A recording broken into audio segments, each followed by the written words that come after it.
Statistics, Paper 5, Variance 2, October, November 2023. And the first question is what you can see on the screen. A competitor is throwing the event. In a throwing event, has 3 attempts to throw a ball as fast as possible. The random variable x denotes the number of throws that exceed 30 meters. These are the number of throws that exceed 30 meters. These are the data in the table. The expectation EX is equal to 1.1. You're asked to find the value of PR. Now, when you check your MS19, the formula for expectation is summation of x multiplied by probability of x. So expectation is x, summation of x multiplied by probability of x, which is equal to 1.1. So when you pick a value of x, multiplied by its probability, when x is 0, the probability is 0.4. You know its summation. Add it. When x is 1, the probability is p. Plus when x is 2, the probability is r. Plus when x is 3, its probability is 0.15. At the end of the day, 0 times 0.4, so we have 0. 1 times p, we have p. 2 times r, 2r. 3 times 0.15, we have 0.545. Don't forget, it's equal to 1.1. So at the end of the day, so we have p plus 2r equal 1.1 minus 0.45. So we have p plus 2r, 1.1 minus 0.45, that is 0.65, equation 1. Now we have made use of the formula of expectation, but we are looking for the value of p and r. Now since this equation lead me to two variables p and r, definitely there will be other means to get another equation so we can solve it simultaneously. So the only thing I could think of right now is from the table we have different probability. Don't forget that the sum of probability, as in summation of probability, is always equal to 1. Which means when you add all the probability in the table, 0.4 plus p plus r plus 0.15, they must be equal to 1. So 0.4 plus 0.15 will give us 0.55. So p plus r plus 0.55 equal to 1. So p plus r is 1 minus 0.55. From here, p plus r will give us 0.45. Now we have two equations. We can solve both of them now simultaneously. So now let me subtract equation 1 minus equation 2. So p minus p, 0, 2r minus r, I have r, 0.65 minus 0.45, 0.65 minus 0.45, that's 0.2. So the value of r is 0.2. So let's get the value of p. You can make use of any of the equations to get the value of p. From equation 1, or let's use equation 2, it's quite straightforward. Equation 2 is P plus R equals 0.45. Don't forget our R is 0.2 equals 0.45. So P will be 0.45 minus 0.2. So 0.45 minus 0.2 from a calculator, we have 0.25. So the value of P is 0.25. And the question asked us to find the value of P and R. That's it. Let's see the next one. The next question is to find the variance of X. From an MF19, variance of X, the formula is summation X squared multiplied by probability of X minus the expectation all square. That's the formula for variance. So from here, so the variance of X, will be, let's go back to our X. Don't forget our P is our P is 0.25. Our P is 0.25, and the value of R is 0.2. R is 0.2. So let's check the variance. So variance of X squared. The first X is 0, so it's out. The second X is 1. 1 squared times 0.25 from the table plus 2 squared times 0.2 according to the formula plus 3 squared multiplied by 0.15. Check it. Let's see if I'm correct. You can see from the table minus subtracted from the formula, expectation is 1.1 all squared. So this gave us 0.25. 2 squared is 4. 4 times 0.2, that gives 0.8.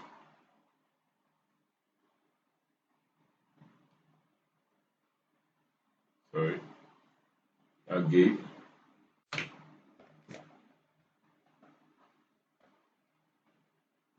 0.8. Sorry, it's hanging. Yeah, that gives 0.8. 3 squared is 9. 9 times 0.15 is 1.35.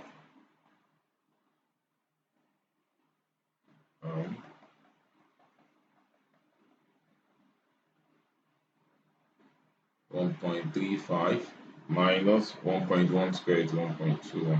So do your marks. So 0.25 plus this, we have 2.4 minus 1.21, we have 2.4 minus 1.21, 1.19 can be approximated to 1.2. That's the variance. Let's move to the next question. The next question. George has a 5 fair-sided spinner with side label 1, 2, 3, 4, 5. Spin the spinner and note the number on the side on which the spinner lands.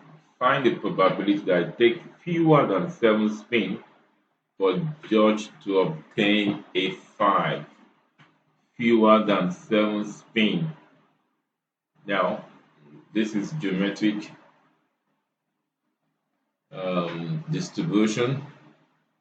Now, from here, they said find the probability that it takes fewer than 7 spins for George to obtain a 5. First, what is the probability of obtaining a 5? A 5 only occurs once out of 5.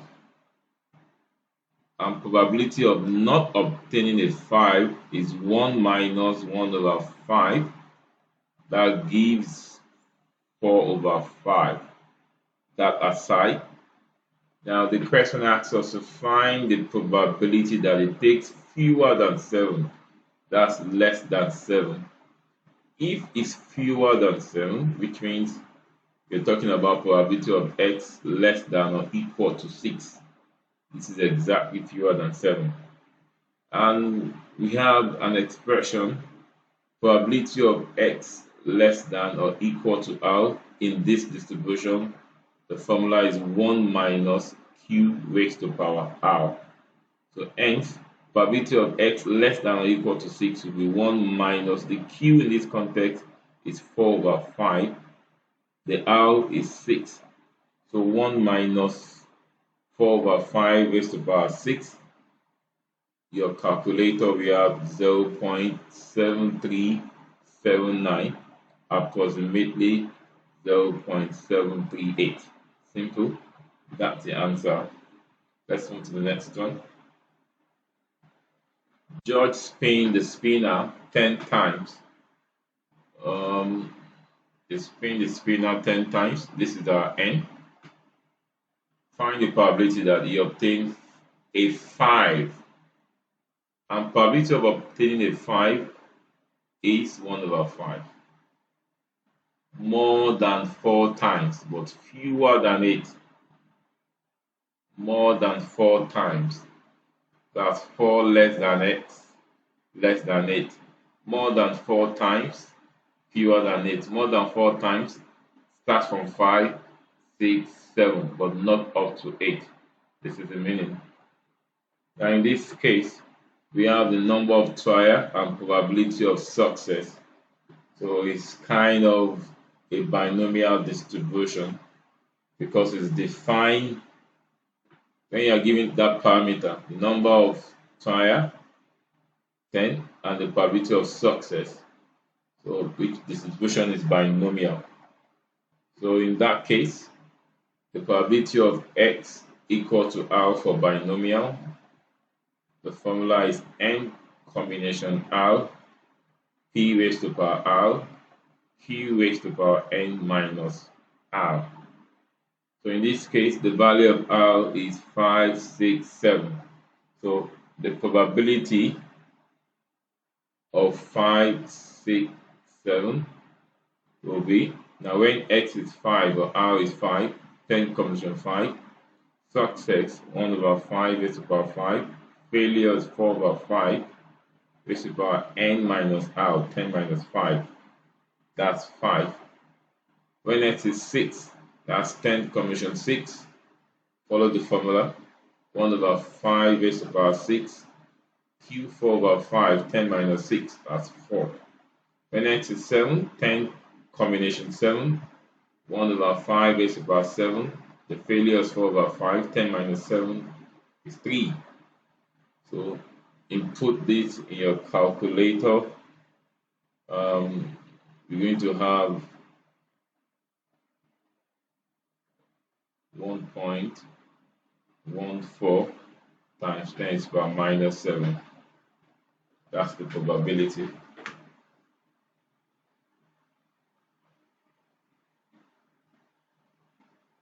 Number 3. A factory produces a certain type of electrical component. It is known that 15% of the components produced are faulty. A random sample of 200 components is chosen.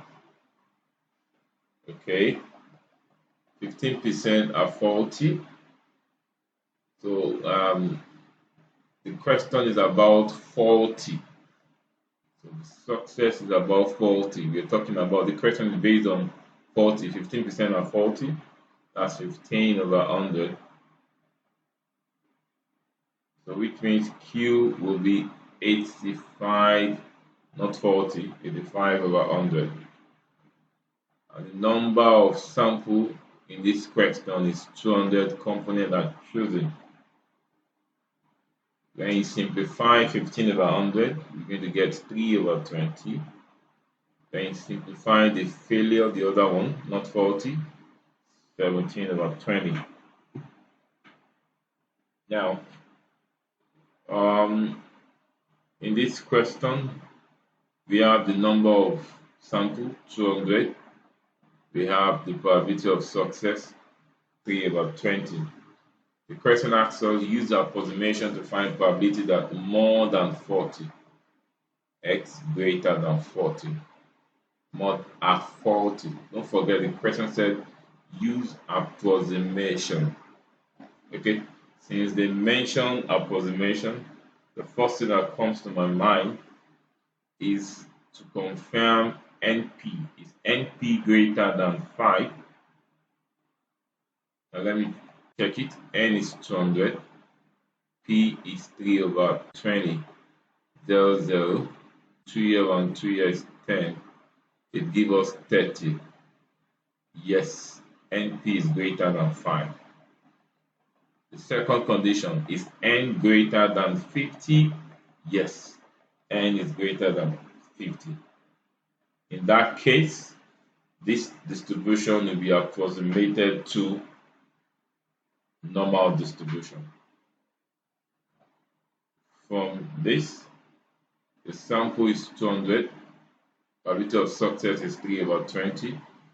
Since it has satisfied its condition, NP greater than 5 and N is greater than 50, is to be distributed or approximated to normal. And the parameter for normal are NP and NPQ. That's the parameter for normal, NP and NPQ. Sorry, again a bit.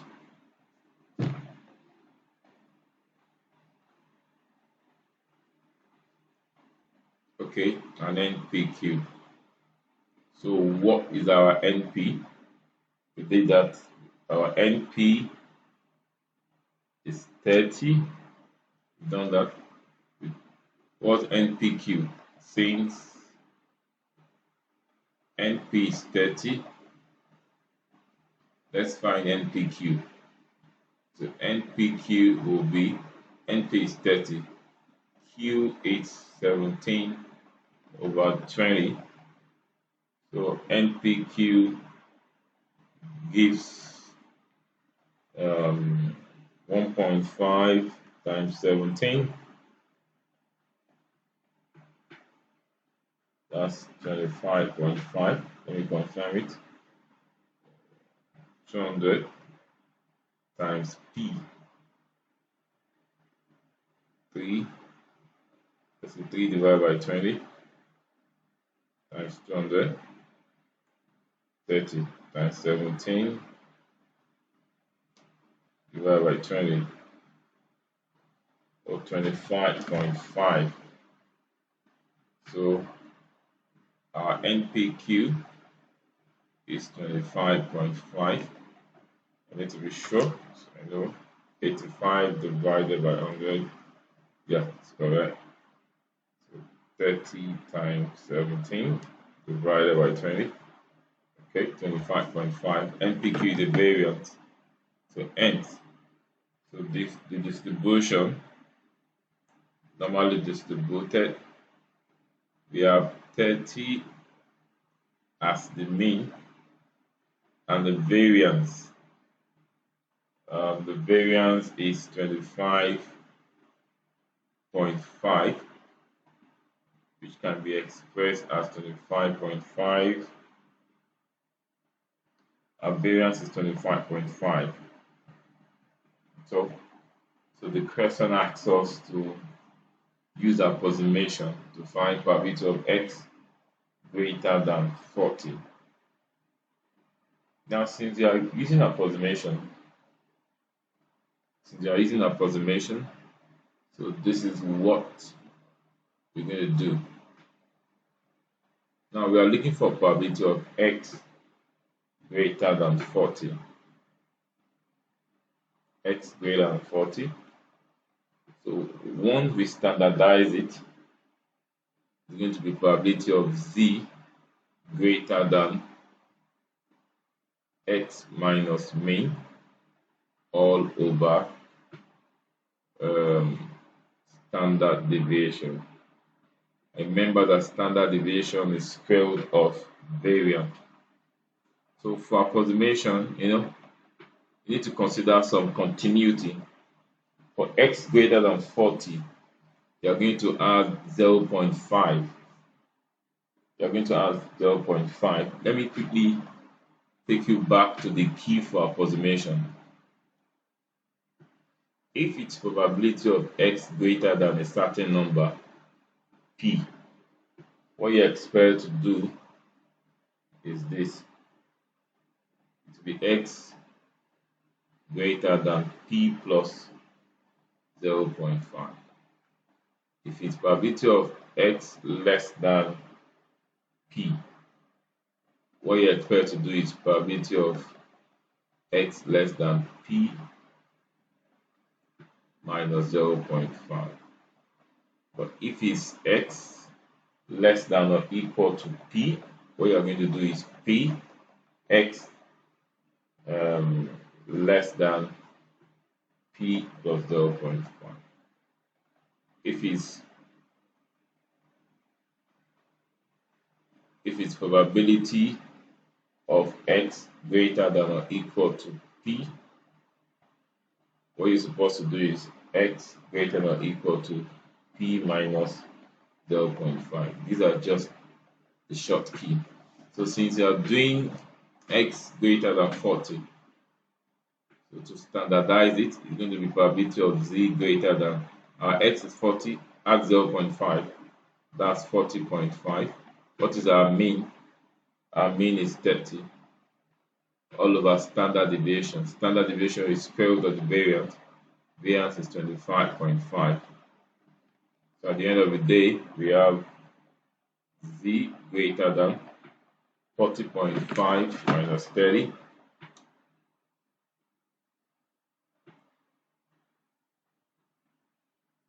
We have 10.5. We have 10.5. So 10.5 divided by square root of 25.5. So that gives us 2.079. Give us 2.779. And probability of z greater than 2.079 is 1 minus phi of 2.079. So let's check phi of 2.079. A minute, let me get the MF19.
Okay, so about, let's take phi of 2.079. That's 2.0 under 7. 2.0 under 7. We have 0.079. 0.007, 0.9808, and add 9. Add 9, we have 4 plus 0.0004. 1, 2, 3, 4. Okay. So it gives, okay.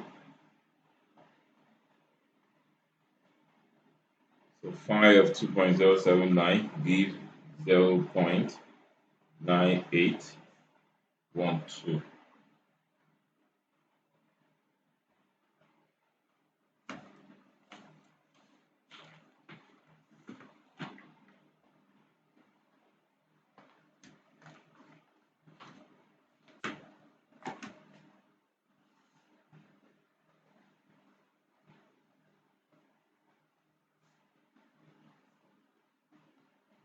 Okay, 9812. So 1 minus 0.9812. So we have 0.0188, approximately 0.019. That's the probability of x greater than 40. Let's move to number 4. Now, number 4, we have a table, the height in centimeter of 11 player in each of the two teams, aces and jets, are shown in the following table. You have to draw a back-to-back stem and leaf diagram to represent this information with the aces on the left-hand side of the diagram. The aces on the left-hand side. Okay, now first we need to get our key. When you check this stuff, the highest value here, I think, is 190 altogether. This minimum value is, I think, is 164. So the key is this. The key is very important to help the examiner know exactly what you are doing. I'll put the key here. The key, I'll use 116.2. Now, to the left, it means that to the left, it means 161 for aces and 162 for jets. That's the meaning of the key. You can see where I did it. 161 to the left aces, 162 to jet for jet. So let's draw the table. The question said aces must be on the left, jet must be here automatically. So remember the key we use. The middle was 16. So I can also see 17 in the question, 18, and 19. For aces, okay, let me put this one up.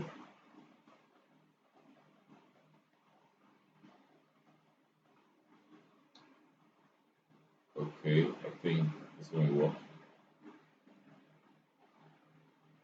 Aces and jets. For aces, I have 164 there. When you check it, there 164, so it can be 4. I have 166, 168, 169. Under 16, under 17, I have 171, 173, 174. Under aces for 18, I have 180.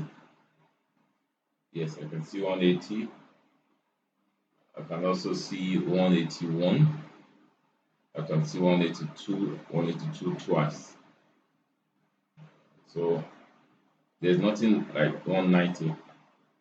So the first row 4, second one 3, other one 4. So the total is 11 for aces. For jet, I can see 166 and 168. I can see 170, 174 twice, and 175. I can also see 181, 181 twice, 188 twice too. I can see 190. So 2, here is 4, here is 4, here is 1. That's 11 also. Total for jet, we have 11. This is back to back stem and leaf.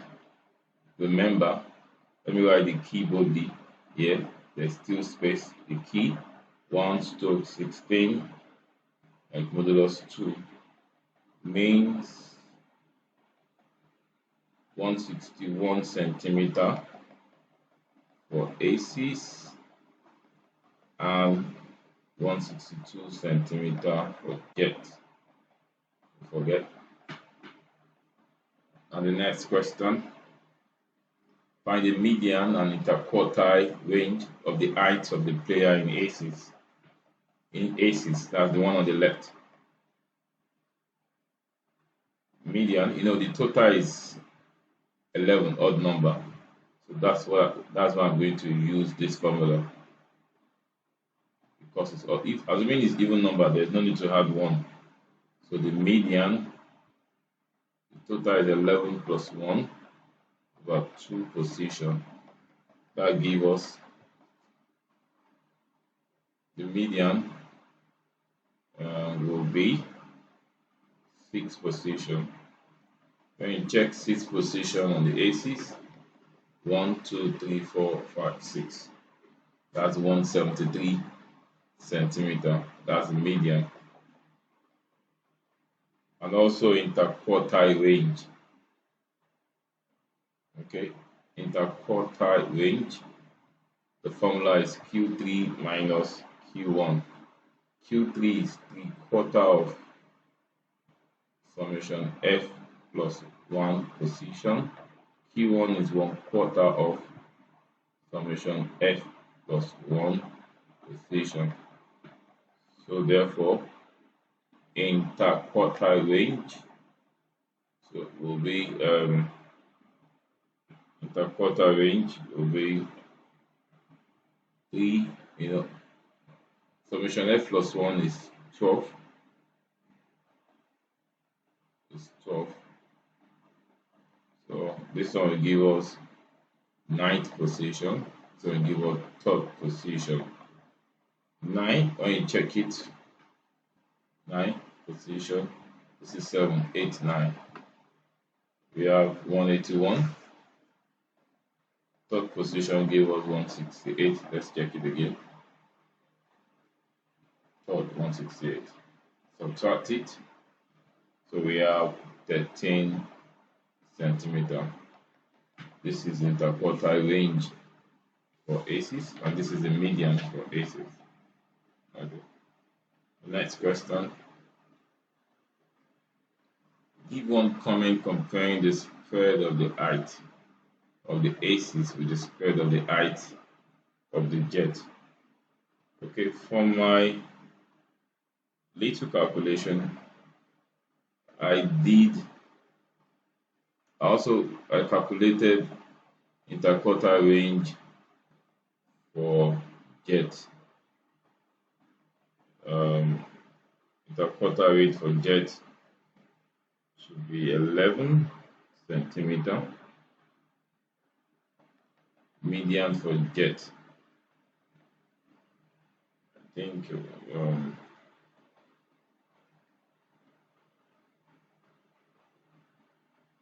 I don't think we need median to talk about spread. To talk about spread, I think it's just about interquartile range for both of them. Interquartile range for aces is 13 centimeter. You can see that they're pretty close. The difference is not that significant. So which means that the spread is relatively in both groups. as in it means that since this thing is they're very very close, interquartile range for jet is slightly small. Can you see it is 11? So based on the info I think I can say that the height of individual within acres very more compared to jet. Yeah, I can say the height of the height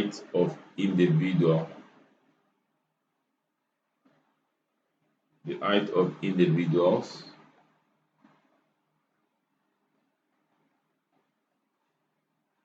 within acres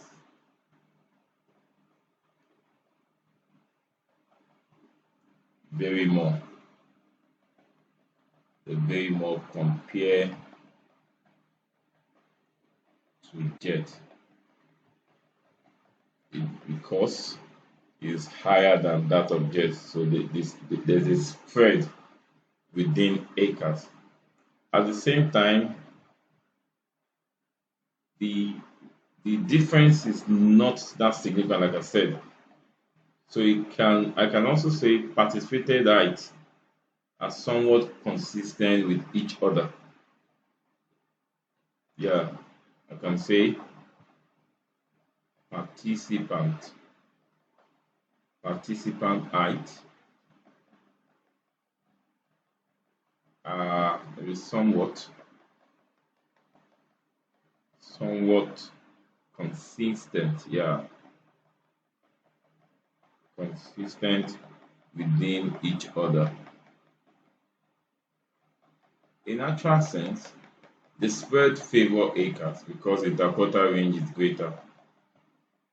But the fact that they are very close, I think the participant heights kind of consistent. That the difference is not significant like that.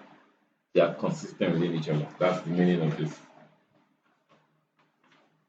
Number 5, the height of member of a the height of members of a club are normally distributed with mean. This is the mean 166 centimeter. Okay, is normally distributed with mean 166 centimeter and standard deviation, which is variance squared. Find the probability that the random chosen member of the club has height less than 170, x less than 170. Don't forget to standardize is x minus mean over standard deviation. So let me standardize this. Z less than x, in this case is 166. No, x is 170, sorry.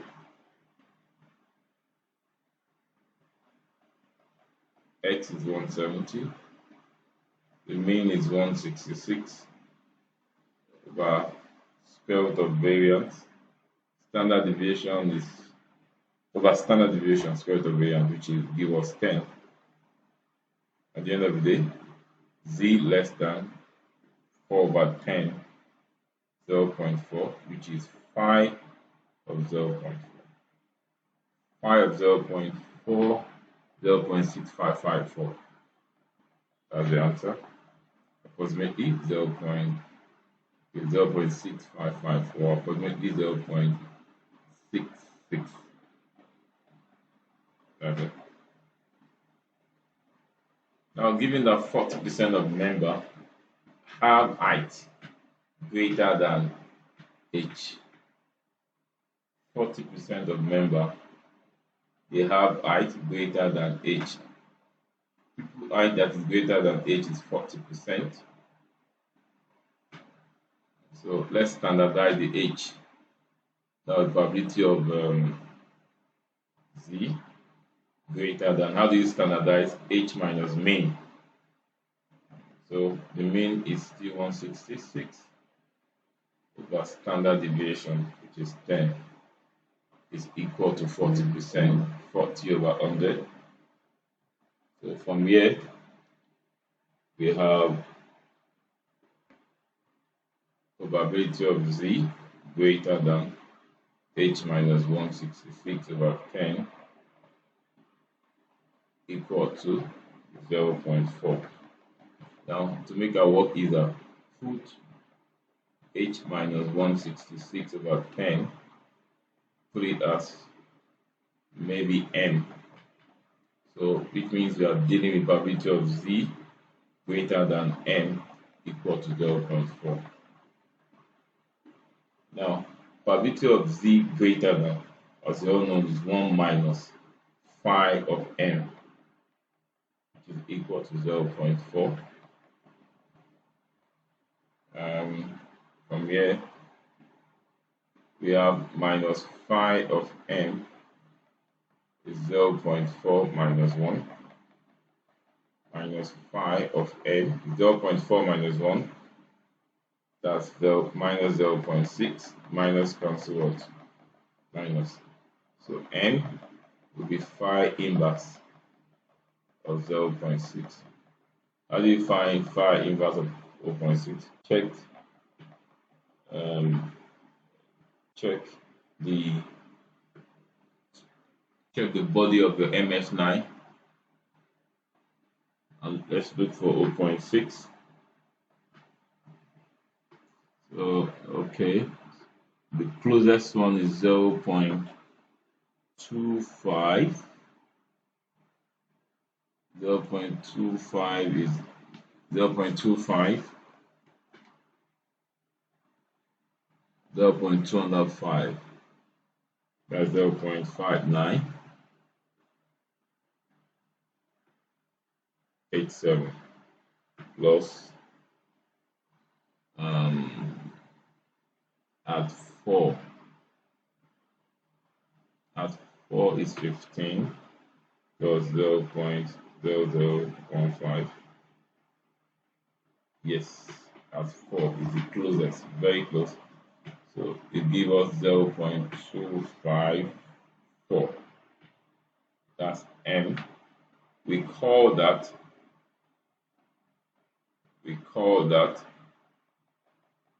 our m is h minus 166 over 10. We are asked to find the value of h. Remember that m is 0.254.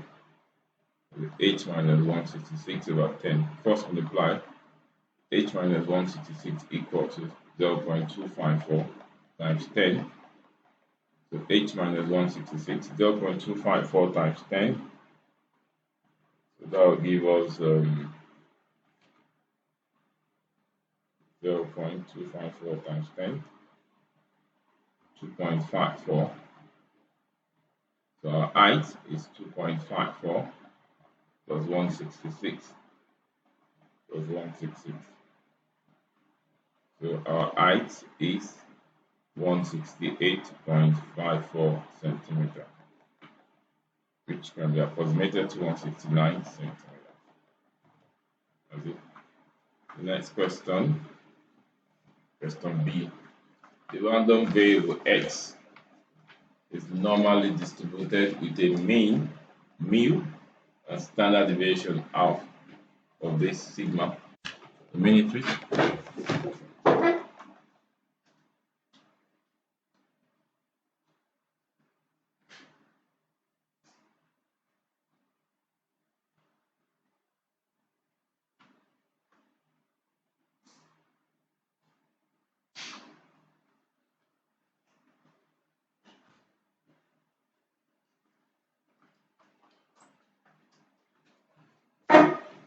Okay. Now, given that the standard deviation is 2 over 3 mu, find the probability that a randomly chosen value of x is positive. Okay. They didn't specify, but it's positive. The only thing that I know for sure that since x is positive, which means x is greater than 0. So all positive numbers are greater than 0. So we are looking for probability that x is greater than 0. So let's standardize it using our formula. which is equal to probability that x z greater than, for x greater than 0, that's 0 minus mean, 0 minus our mean over standard deviation. Our mean is what? Is mu. Okay. My standard deviation is 2 over 3 mu. Okay. So at the end of the day, we have probability of z. 0 minus mu is minus mu over 2 over 3 mu. This cancel this. At the end of the day, we have probability of z greater than minus 1 over 2 over 3. So probability of x greater than 0 will be probability of z greater than minus 3 over 2. So probability of z greater than minus 1.5. As you all know, which is the same thing as 1 minus phi of minus 1.5. Don't forget some rules. Let me keep it quickly. Probability of z less than a, it means phi of a. Probability of z greater than a, it means 1 minus phi of a. Probability of z greater than, okay, no, what is mean phi of minus a? Phi of minus a means 1 minus phi of a. Don't forget all these rules. So let's go back. So from here, 1 minus phi of minus 1.5 means 1 minus phi of 1.5. So 1 minus 1 plus phi of 1.5. So it gives me, at the end of the day, I have phi of 1.5. So phi of 1.5 for your table, 0.9332. That is the probability of z greater than 0. Next question. Okay. Now, this question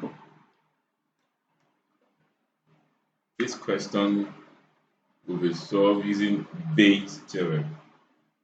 So I'm going to do this question in my next video of this. That will be tomorrow. I'm here to conclude on the solution, but by tomorrow I'll conclude on number 6.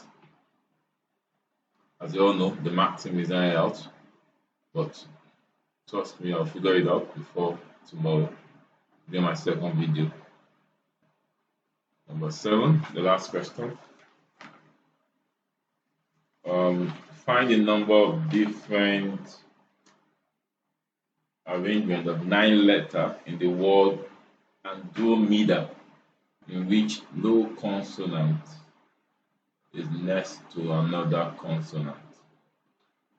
Okay, no consonant is next to another consonant. So what I'll usually do is that first, I like to arrange the word Andromeda first, the total. The total means I want to arrange the word Andromeda. How many words do you arrange? 1, 2, 3, 4, 5, 6, 7, 8, 9. That's 9 factorial. Any repetition, D 2 factorial. A is also 2 factorial. So the arrangement of the word Andromeda is 9 factorial over 4. That gives us 9720. Now, remember that the question said the consonants shouldn't be together. Now, let's now do when the consonants are together. Consonants together. First, the consonants are together. Remember, aside the minus the consonant, this is what is left. A-O, E-A. Now I want to bring the consonant together. DD, N M R. This is a consonant. This is the arrangement of the word Andromeda when consonants are together. So when the consonants are together, they are together, which means the consonants that are together, they are fixed as one. So the total 1, 2, 3, 4, 5, 5 factorial. In this, how many A? We have 2A, that's 2 factorial. Multiply it by the arrangement of the consonant on its own. The consonant is 1, 2, 3, 4, 5. It's 5 factorial. And there's D there. This is it, 2 factorial. So we have 5 factorial times 5 factorial divided by 4. That's 3,600 ways. This is when the consonants are together. So consonants not together, consonant not together will now be equal to total arrangement minus consonant together. The total arrangement is 90,720. Consonant together is 3,600. 90,720.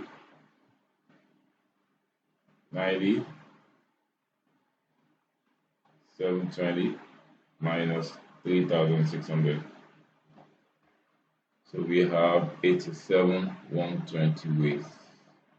That's the arrangement. Let's move to the next question. Now, find the number of different arrangements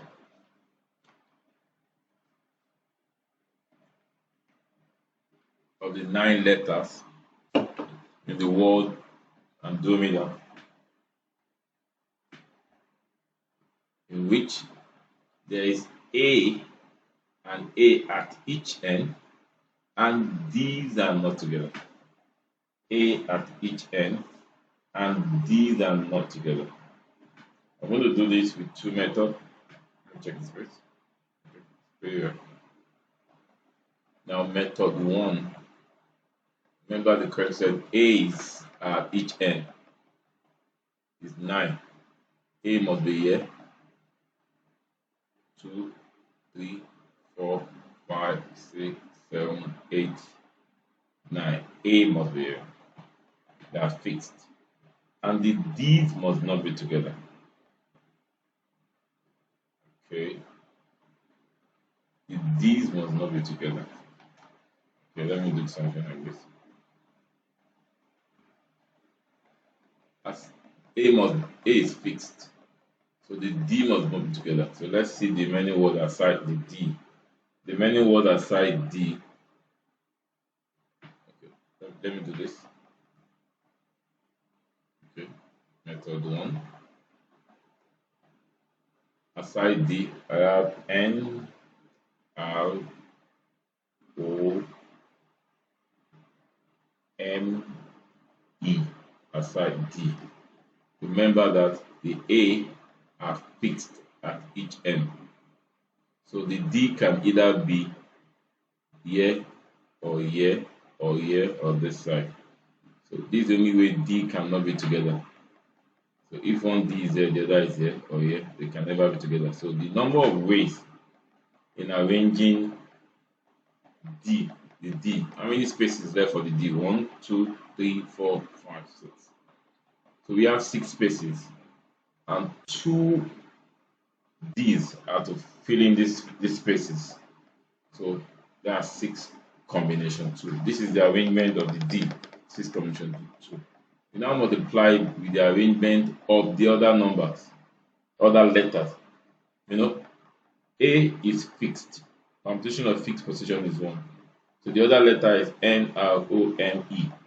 no repetition. That's 5 factorial. 6 combination 2 multiplied by 5 factorial. 6 combination 2 times 5 factorial. So we have 1800 with method 2.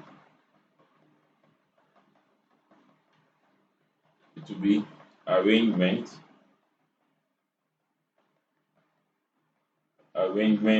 of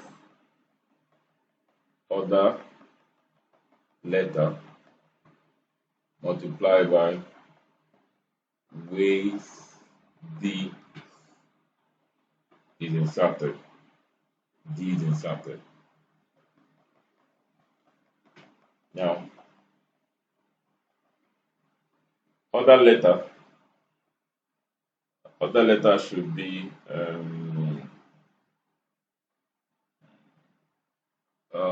arrangement of other letter. Oh, this one is referring to this. I'm referring to this. This is what I did. Arrangement of other letter 5 factorial. The way D is inserted 6 times 2. That's it. Now the second method, let me put it there. Is let's arrange it while the D's are not together. Minus the arrangement when the D's are together. When the D's are not together, find the number of arrangement of 9-letter word algebra in which there is an A at each end and D are not together.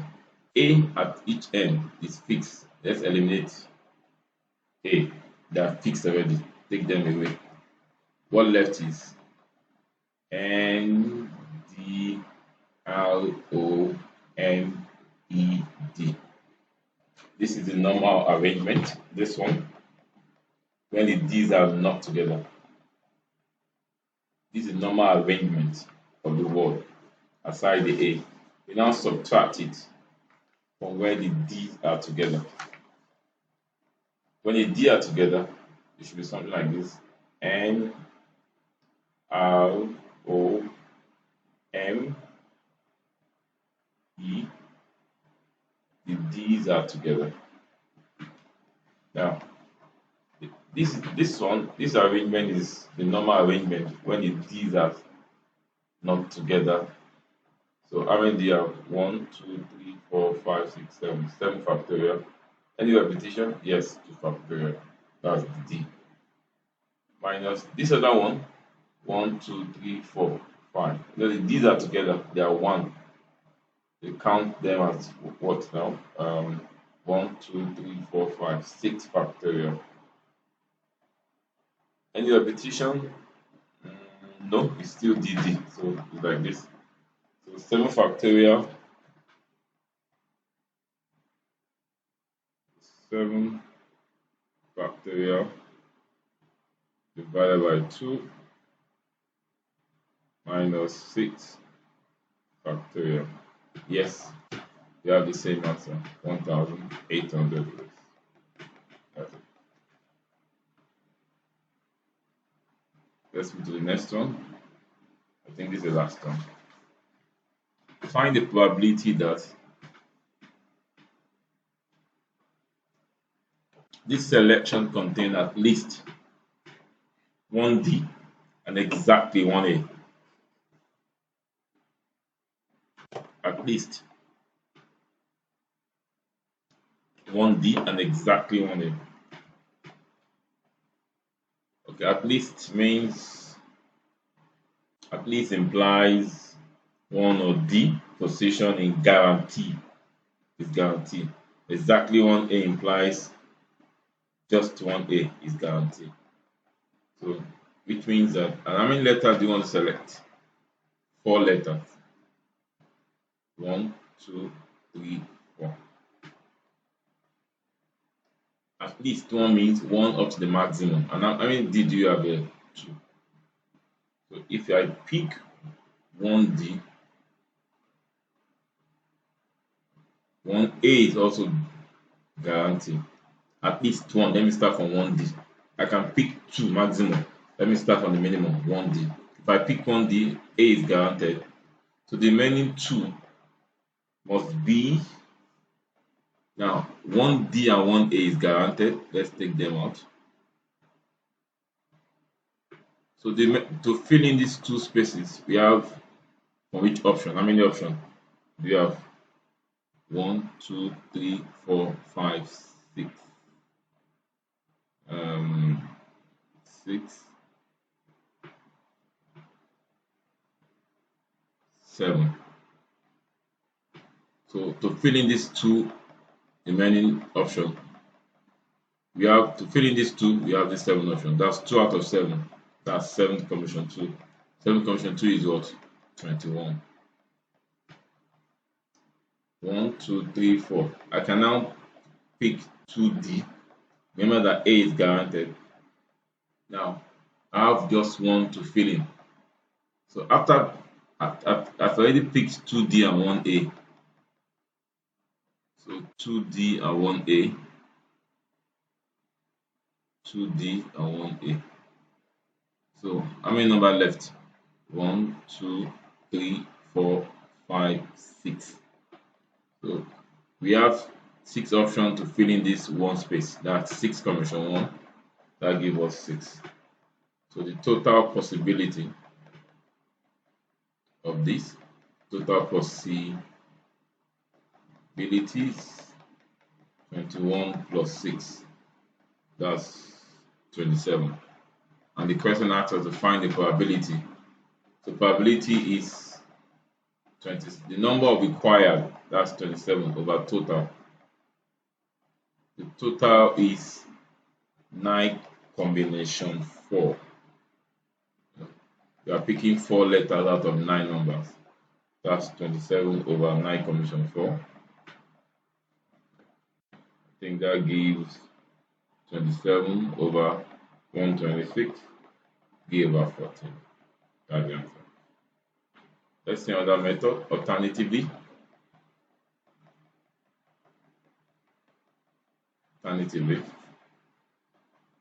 this is a formula of method. Since